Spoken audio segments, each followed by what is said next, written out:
Hello and good evening to you. Welcome to News at 10. And it's live news up here at Desawe in Kanda. My name is Alfred Okanse. Let's go for our headlines of the news tonight.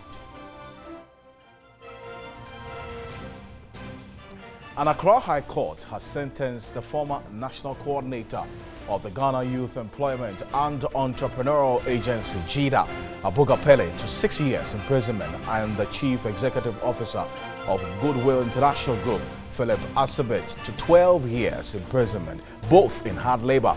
This was after the court presided over by Justice Efiasewa Boche found them guilty of all 19 counts, including dishonesty and causing financial loss to the state.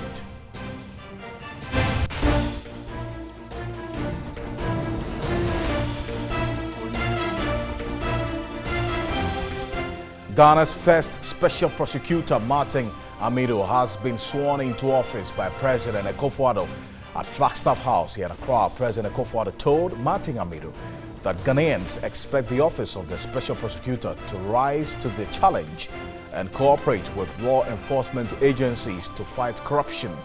Special Prosecutor Martin Amido assured he will treat crime as crime and prosecute without fear or favor.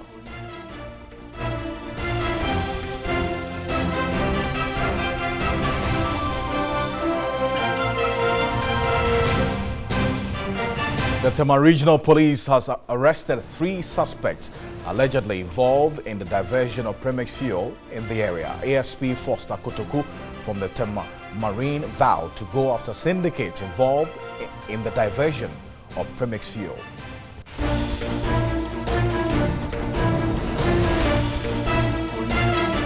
The head of the civil service has warned civil servants who intend to go into politics to withdraw or resign from the service. And Ejekum Dramana told TV3 failure to do so will compromise the service and create mistrust between them and the politicians. And on international front, international donors have raised $500 million for a multinational military operation in West Africa's Sahel region. The force, known as the G5 Sahel Force, is made up of troops from Mali, Niger, Chad, Burkina Faso, and Mauritania. The G5 Sahel operation, whose command base is in central Mali, is to swell to 5,000 personnel from 7 battalions and will also engage in humanitarian and development work.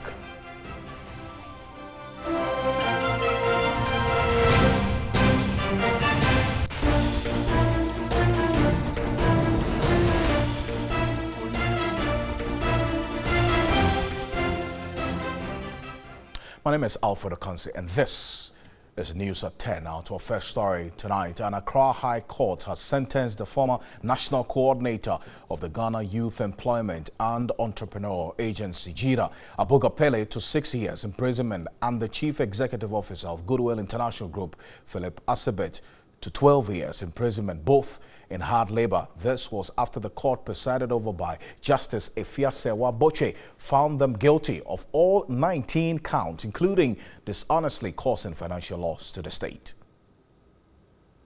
The two were handed a combined jail term of 18 years. The former GYEEDA national coordinator was sentenced 6 years for abetment of crime and 4 years for causing financial loss to the state. CEO of Goodwill International Group, Philip Asibit, was sentenced 12 years for defrauding by false pretense and 3 years for dishonestly causing financial loss. The 2 accused persons were convicted on 19 counts, but these sentences are going to run concurrently. So in effect, they are going to serve 6 years and 12 years imprisonment in hard labor. And before the judge delivered her sentence, she actually told the court that the court had acknowledged and also considered certain facts, and these included the fact that the 2 accused persons during the course of the trial never showed any signs of remorse. The judge also sent a clear warning that stealing from the state is a canker that needs to be dealt with. So she considered all of these before passing sentence. Right after sentence was passed, quickly the policemen who were around actually placed this man under arrest. Lawyer for Philip Asibit before the sentence asked for not more than 6 months. Lawyer Kweku Pentil explained the prisons are full and his client is a chief and an entrepreneur who has 11 children he needs to take care of. Abuga Pele's legal counsel, on the other hand, also asked for not more than 6 months, explaining his client is a former member of parliament and was actually an MP when the trial began. Lawyer Abu Juan believes Abuga Pele lost his Tiana Paga seat in the Upper East Regional Parliamentary primaries as a result of the case. State Attorney Evelyn Kilson asked for a sentence within limit and reminded the court the state, per the laws, also expect asset recovery. Justice Ifia Sewa ordered that the state recovers from Abuga Pele the value of 1.9 million cedis or property or asset equivalent to the amount. Let's stay with this a bit further, because the legal counsel for Philip Asibet Kweku Pentil is saying he has been instructed by his client to appeal the conviction and also apply for bail. Lawyer Kweku Pentil argued the state, which had the burden of proving the 6 charges leveled against his client, was selective in presenting evidence to the court. Of what I know, based on what we have discussed, anytime next week the appeal will come out, and I can also assure you that it will be coupled with an application for bail pending the determination of the substantive appeal. That much I can tell you. In sentencing the businessman, the court gave him an opportunity for restitution or to refund. The court gave the defense lawyers and accused persons an opportunity to negotiate payment of the monies embezzled. But in what the court described as lack of remorse, this was turned down as the judge was asked to use their discretion, but lawyer for Asibet defended the decision, maintaining that the judge was unfair. That was unfair in my view. You notice that when it comes to sentencing, it's a different ball game. The judge herself had indicated that, elsewhere, time is given to people, but only she was not willing to adjourn proceedings. You cannot ask a lawyer to confer with a client in the glare of the court in 5 minutes and expect us to come up with anything reasonable. If you're not satisfied with the judgment, there's a danger that you will compromise that judgment by making certain concessions to the court. Because if you're not satisfied, you've got a right of appeal. But if you move beyond that and make reparations, as good as admitting the conviction, and that may impair your ability to appeal against it subsequently. So what we did was tactical.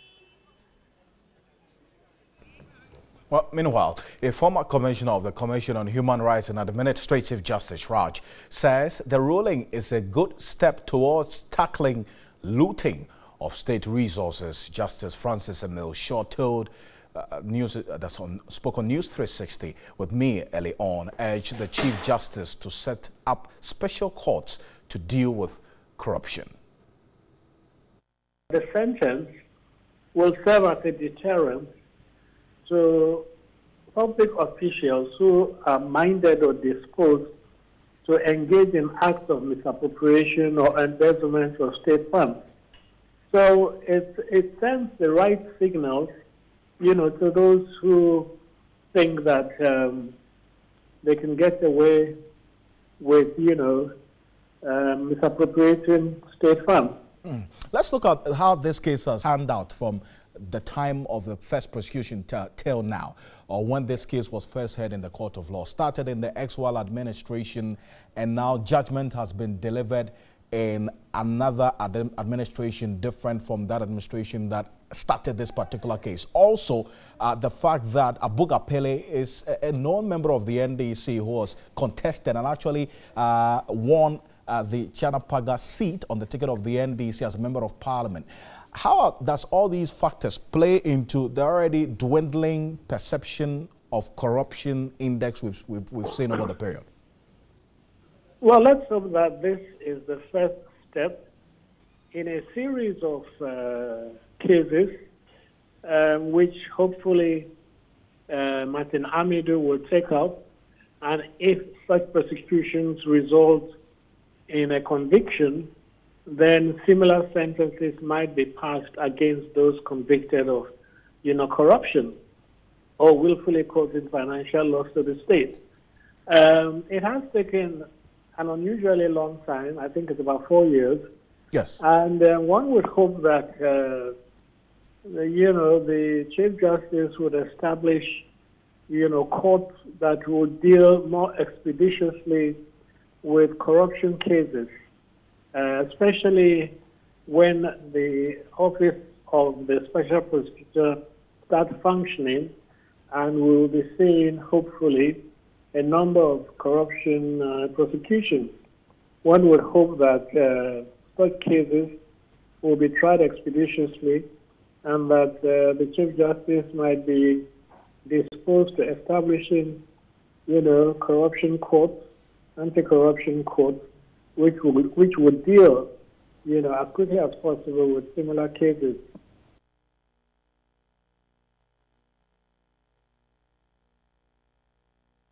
We'll be back shortly with some more stories. To stay.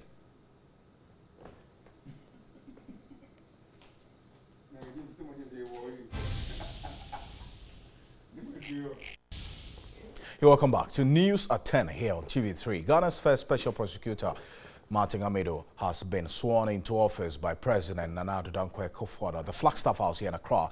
Performing the ceremony, President Akufo-Addo told Martin Amido that Ghanaians expect the office of the Special Prosecutor to rise to the challenge and cooperate with law enforcement agencies to fight corruption. Special Prosecutor Martin Amido, after taking the oath of office, replied, "I will treat crime as crime and prosecute without fear or favor." Martin Amido, an astute legal practitioner, is expected to serve for a period of 7 years in office. Almighty God swear that I will at all times that I will at all times well and truly serve the Republic of Ghana well and truly serve the Republic of Ghana in the office of Special Prosecutor. in the office of Special Prosecutor. The swearing into office of the Special Prosecutor completes processes to set up the office. This follows Parliament approval of the nominee.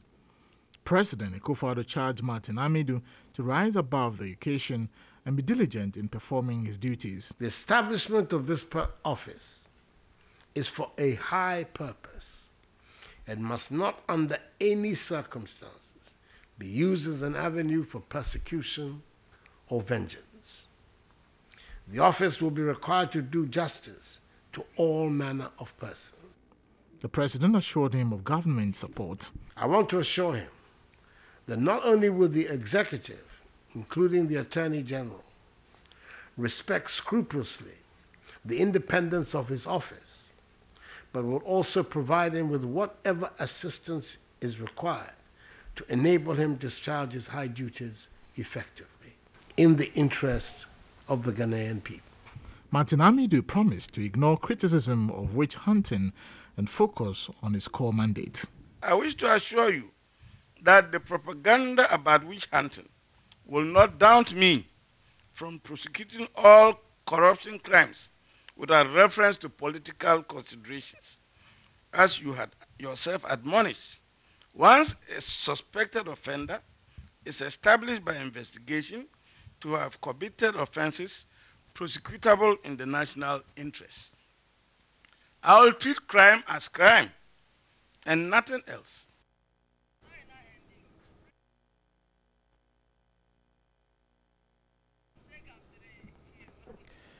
Withdraw or resign from the civil service for your involvement in partisan politics. Failure to do so will compromise the service and create mistrust between you and the politician.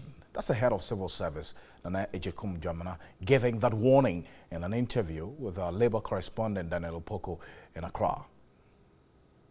The head of civil service was reacting to complaints that some civil servants have filed to contest the New Patriotic Party's constituency elections.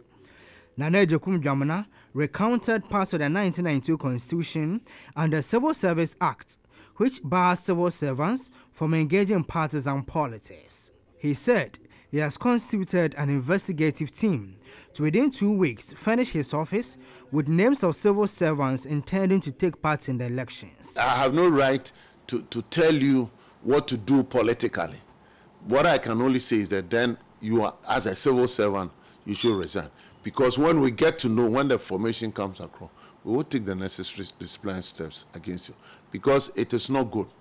He noted that being partisan will create mistrust between civil servants and politicians. Civil servants should not dabble in party politics. It is not good for the psyche of the nation. It is not good for political stability. It makes life difficult for ministers to trust us, and therefore it's something that we will not accept under any condition. Executive Secretary of Clockstack, Isaac Bampoado, expects those who have served notice to contest to withdraw. We have to be neutral in our dealings when it comes to partisan politics and our work. If you want to do it, resign.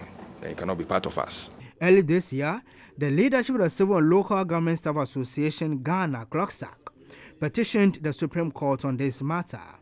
Clockstack was then seeking the Supreme Court to allow civil servants to engage in partisan politics without necessarily resigning from the service. But the Supreme Court declined their request. Let's also stay with Labour, because members of the 12 Labour unions referred to as the Forum have rejected proposals by the Housing Minister Samuel Atachia to deduct 30% of their pension funds to put up houses for them. The chairman of the group, Isaac Bampoado, spoke to our correspondent, Daniel Opoku. Isaac Bampoado was reacting to a proposal by Minister of Water Resources, Works and Housing to deduct 30% of their pension funds. The sector minister, Atachia, indicated that the 30% will be deducted either from the Senate contributions, the second tier, or funds from the third tier, adding that a bill will soon be tabled before Parliament to begin the deductions. However, members of the Forum have rejected the proposal. It's the member who should decide. I want to use 30% or whatever percentage of my pension money as a mortgage. Nobody can force us to accept. That is the responsibility of the member to decide. And if they are trying to introduce a compulsory bill for that, I can assure it's going to fail. Already, Section 105 of the Pensions Act 76 allows pensioners to use part of the contributions to build houses for themselves. Based on that, the Forum has warned the minister not to touch the funds for any investment. This is our contribution. It's our money. It's not government money. We can decide what we want to do with our money. Nobody can decide for us. And it's clear in the Act.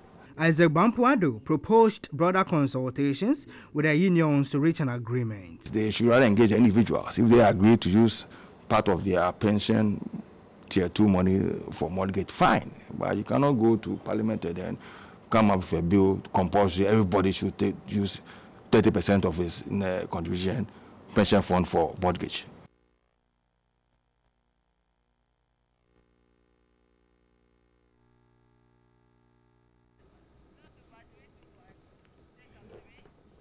Commander, it's so live here on News at 10. Remember, we're streaming live on our Facebook page as TV3 Ghana on Facebook, also on 3news.com. But service personnel from the Army, the police and the fire service dominated people cautioned by the police for dangerous driving in and around the East Legon area. The servicemen were cautioned following an operation mounted by police officers on the East Legon District Police Motor Traffic and Transport Department, MTTD.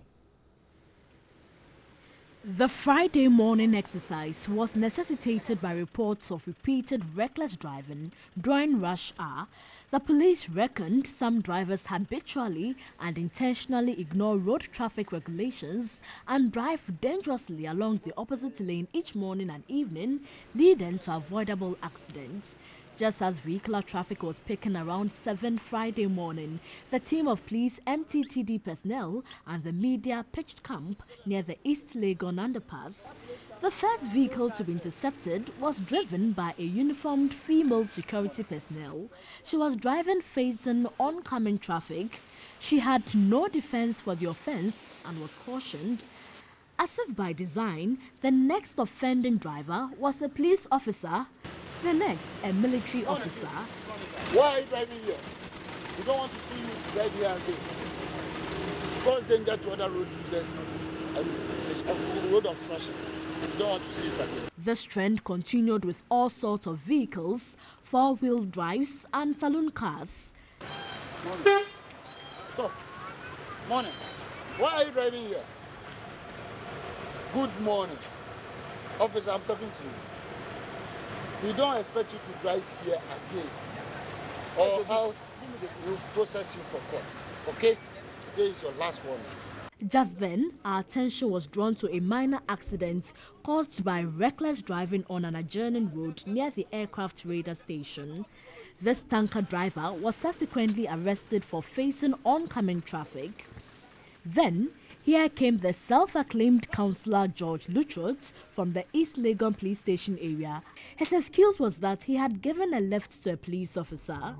At the end of the nearly 2-hour exercise, 52 vehicles were intercepted, over 40 of these offending vehicles driven by service personnel.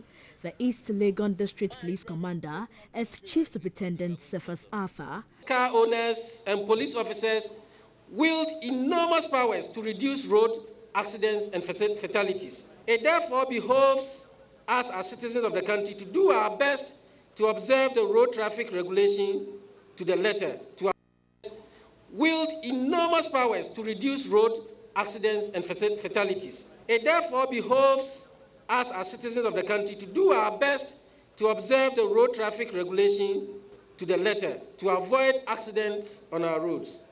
Majority of the offending drivers were cautioned, while those found to have violated other traffic regulations were told to report to the East Legon police station to be charged. Yes. We are effecting arrest on you that you are driving facing oncoming vehicle in Ghana. It causes danger to other road users. Secondly, you fail to validate the license. The driving license is replaceable after 6 years, but must validate on 2 occasions in Ghana. But I have never seen it.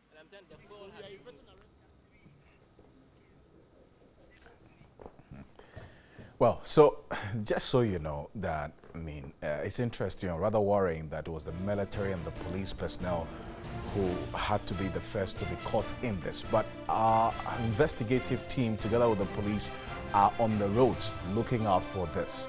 Let's all abide by the law. Don't run through the red light. Don't drive on the shoulders of the road. Don't overtake dangerously. Don't talk on the mobile phone and drive.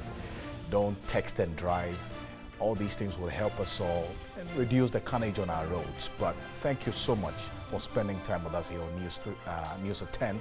On behalf of the rest of the team, I want to say good night, great weekend. My name is Alfred Akanse.